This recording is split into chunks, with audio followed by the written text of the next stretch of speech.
Как не любить ее просторные поля, нам повезло здесь родиться. Как щедрая история земля, сильна она по-прежнему народом, живет трудом, растит своих детей, гордится подвигами сыновей и дочерей. Для исследовательской работы мы выбрали тему «Трудом своих богатый славный человек», посвященный героям труда Мариинско-Посадского района, так как этот материал представляет информационную ценность для учащихся, учителей и других людей, которые интересуются формированием гармонично развитой, высоконравственной личности на основе воспитания, уважения к истории, культуре своего края, освоения учащимся духовных и культурных ценностей своей Родины. В нашей работе собраны и описаны различные сведения о героях труда. Актуальность данной темы в том, что указом главы Чувашской республики Михаила Игнатьева от 7 сентября 2015 года 2016 год объявлен годом человека труда. Наша школа стала участником проекта «Гимн труду», который является победителем конкурсного отбора социально ориентированных некоммерческих организаций Чувашской республики. Данный проект реализуется на территории всей Чувашии. 12 сельским школам, в том числе и нашей, передали дар эту выставку.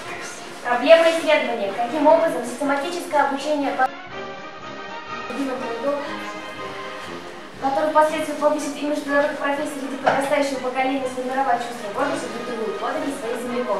Предмет исследования. Условия, при которых будет оформлен стенд, доска почета героев труда Мариинско-Посадского района.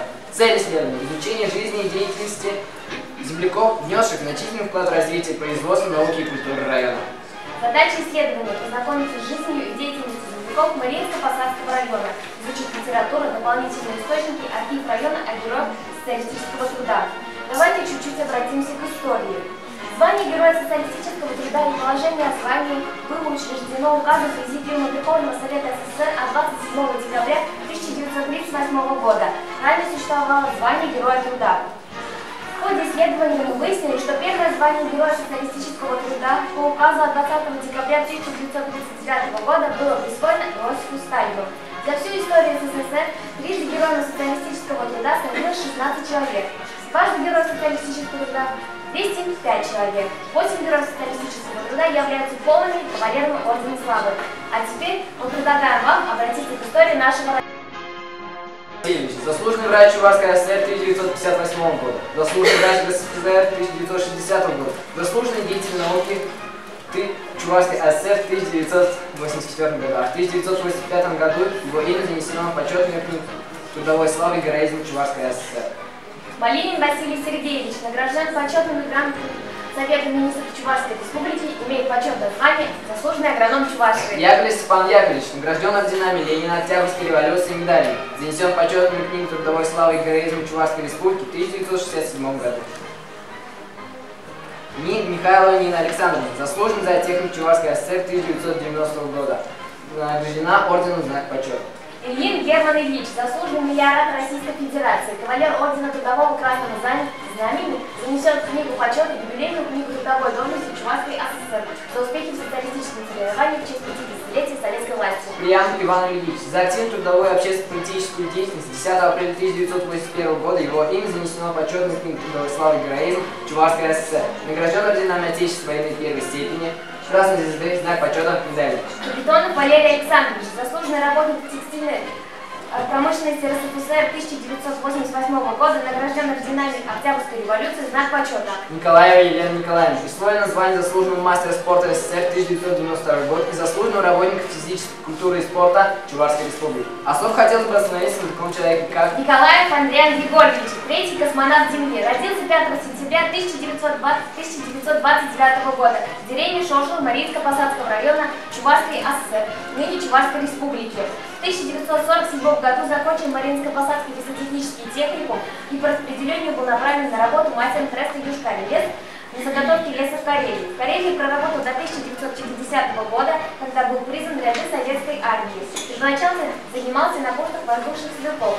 В августе 1951 года был принят в Бахмутское военное авиационное училище летчиков. После окончания в 1954 году училище служил в авиационных частях в Подмосковье. В 1960 году был зачислен в отряд советских космонавтов. Прошел полный курс подготовки к полету на кораблях типа «Восток», являлся дублером Германа Титова во время полета корабля «Восток-2» в августе 1961 года. 11-15 августа 1962 года совершил свой первый космический полет на корабле «Восток-3». Впервые в мире был совершен групповой космический полет двух пилотируемых кораблей «Восток-3» и «Восток-4». Полет продолжался трое суток, 22 часа и 22 минуты.